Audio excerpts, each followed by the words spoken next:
الو. مدام نسرين. لا كنت نايم شويه. امري. وماله وماله وماله. طيب هاتي العلبه معاكي وانا انجز لك على طول.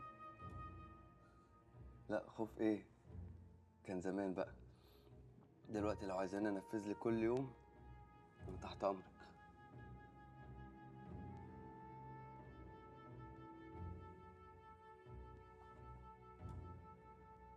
خسارة، ده آخر يوم في الأجازة. ما قلت لك يا حبيبتي الاستاذ مش هيسيبني اكتر من اسبوع واحد. وبعدين انا لازم اركز في الشغل كويس الفتره اللي جايه دي، عشان لما ربنا يرزقنا بعيل كده ولا حاجه نعرف نجيب له كل اللي هو عايزه. عشان كده مفكر أرجع الشغل تاني. حنين، انسي موضوع الشغل ده خالص. انا لا عندي استعداد ترجعي لمرمطه تاني، ولا هقبل فكره ان حد يقل ادبه عليكي. يا حبيبي محدش يقدر يتجرأ إنه يتكلم معايا دلوقتي، أنا ست متجوزة. انا عارف انك خايفه من انك تقعدي مع ماما وشك في وشها طول اليوم لوحدكم كده، بس صدقيني والله ماما ست طيبه جدا وقلبها ابيض، يعني لما تعرفك كويس هتحبك اكتر ما انا بحبك كمان.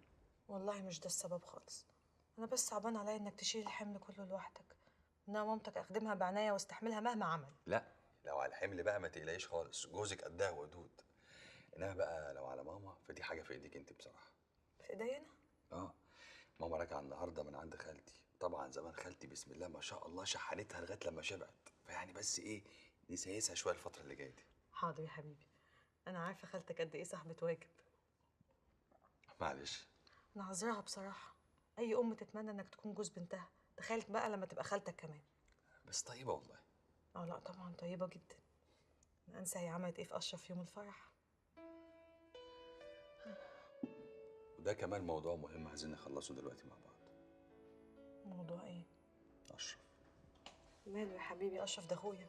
عارف وما كانش عندي مشاكل لولا انه مش مراعي غلاوته عندك. إزاي بقى؟ لما يحضر فرحك سكران ويحرجك ويحرجني قدام الناس يبقى مش مراعي غلاوته عندك. والله يا حبيبي أشرف بني آدم طيب وجدع جدا، لولا حكاية الشرب دي. وانا ما اقبلش ان واحد بيشرب خمره ويشرب حشيش يبقى قريب من مراتي.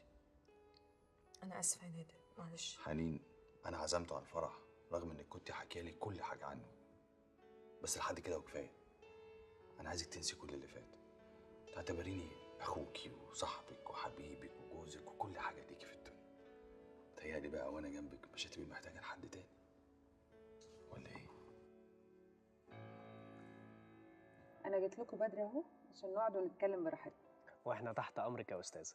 بصوا بقى، انا من اول ما ابتدينا شغل وانا سايباكم براحتكم عشان عايزه اعرف كل واحد فيكم بيفكر ازاي. احنا متراقبين بقى.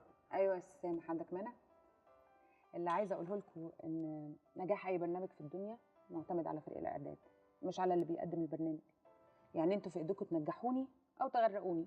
لا لا لا، ده تواضع من حضرتك بصراحه يا استاذه. لا، انا ماليش في المجاملات يا كريم، بس المثل بيقول اطبخي يا جاريه كلف يا سيدي، وانتوا اللي بتجيبوا مكونات طبخه كل حلقه. وبعدين ما تنسوش ان انا كنت معده زيكم، يعني عارفه شغلكم صعب قد ايه. ايوه بس الظروف اللي حضرتك اشتغلتي فيها غير الظروف اللي احنا شغالين فيها خالص. انت كنت شغاله بره مصر ومع ناس محترمه. عندك حق، ولو انها مش فارقه قوي. عشان انا برضو ابتديت صحفيه صغيره في مصر، صحيح بعدها اشتغلت مع BBC ورويترز، بس مش معنى كده ان انا نسيت بتطحنوا قد ايه. لا ما اظنش خالص، حضرتك كنت شغاله معده ببرنامج كبير وفي قناه اخبار كبيره، واجتهدتي وكبرتي لحد ما بقى عندك برنامج باسمك. لكن احنا شغالين زي الفوعليه تمام، يعني ما عندناش امل ان احنا نكبر اكتر من كده. لو سمعتوا كلامي كل واحد فيكم هيبقى عنده فرصه يعمل كل اللي هو عايزه، صدقوني. ايوه يا استاذه، بس حضرتك عارفه المحطه وبتوع الاعلانات كابسين علينا ازاي. احنا مالنا بيهم؟ هم اللي محتاجيننا مش احنا اللي محتاجينهم. ازاي بس يا استاذه؟ طب ده بتوع الاعلانات دول هم ملوك الشغلانه دي بفلوسهم. يا ابني افهم، اي معلن في الدنيا محتاج جمهور عشان يشوف اعلانه، صح؟ احنا اللي بنجيب الجمهور، يعني من غيرنا محدش يعرف عنه حاجه. بس هم ما بيتعاملوش بالمنطق ده.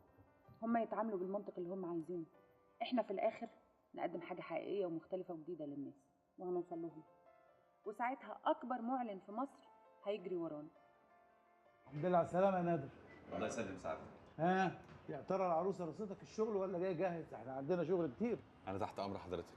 طيب هويدا، نعم يا أستاذ. تسلمي قضية رفعت زيدان لنادر. حاضر يا أستاذ. ايوه بس ملف القضيه دي عندي. انا عارف وقريت التقرير اللي انت كاتبه، لكن انا هعيد توزيع القضايا وحد لحضرتك قضيه تانية تشتغل عليها. انا مش فاهم اللي حضرتك بتعمله، يعني انا بعد ما اشتغل على قضيه تاخدها مني؟ كلامي واضح. طريقه نادر في الشغل هتطلع من القضيه دي حاجات كتير. ايوه يا استاذ، بس انا اشتغلت عليها وتعبت فيها كتير. وبعدين بقى كفايه رغي، ما عنديش وقت. اتفضل، في تحقيق في المحكمه، روح احضره. اتفضل قوم اجهز يلا. أوليس الذي خلق السماوات والأرض بقادر على أن يخلق مثلهم؟ بلى وهو الخلاق العليم. إنما أمره إذا أراد شيئا أن يقول له كن فيكون. فسبحان الذي بيده ملكوت كل شيء وإليه ترجعون. صدق الله العظيم. صدق الله العظيم. انتي واقفة كده ليه؟ ما فيش، كنت هعمل شاي فقلت اشوف لو حضرتك عايز تشربي معايا. لا شكرا. طيب اجيب لك بسبوسه هتعجبك والله، انا اللي عاملاها. ماليش تقل على الحلويات، شكرا. طب قولي لي حضرتك بتحبي ايه وانا اعمله لك، انا شاطره جدا في المطبخ. انتي عايزة ايه بالظبط؟ اصل حضرتك من ساعه ما رجعتي البيت من يومين وانتي ما بتكلمينيش. أنا كده ست كلامي قليل، عندك مانع؟ وبعدين إذا كنتي فاكرة إنك هتضحكي عليا بحتة البسبوسة بتاعتك دي تبقي غلطان. هو ليه بس حضرتك شايفه ان انا عايزه اضحك عليكي؟ محلستك معايا وطريقتك الملزقة دي. إذا كانت طريقتك دي جابت نتيجة مع نادر ابني، أنا بقى لا يا حبيبتي ما باكلش من الكلام ده. انا عارفه ان حضرتك ولا طايقاني ولا طايقه جوازي من نادر، بس تفتكري هنقدر نعيش مع بعض بالطريقه دي؟ لو أنت عايزة تمشيني على مزاجك ولا إيه؟ لا طبعا العفو، انا ما قلتش كده، حتى لو لا قدر الله عايزه اعمل كده، عارفه ومتاكده ان ده لا يمكن يحصل. كويس إنك فاهمة. وفاهمه كويس حضرتك كرهاني ليه. انا لو نادر ده ابني هتمنى له احسن بنت في الدنيا، مش عشان هو ابني، عشان هو فعلا يستاهل احسن بنت في الدنيا، مش واحده من الشارع تربيه ملاجئ. استغفر الله العظيم، أنا ما قلتش عليك الكلام ده. مش لازم حضرتك تقولي كده، بس هي دي الحقيقه، لكن والله العظيم انا ماليش ذنب ان هو اختارني واخترته. أنا مش فاهمة لزومه إيه الكلام ده دلوقتي. عشان ربنا هو اللي عايز ان انا اكون مرات ابنك، وان احنا نعيش مع بعض في بيت واحد، اكيد له حكمه في ده. اللهم لا اعتراض.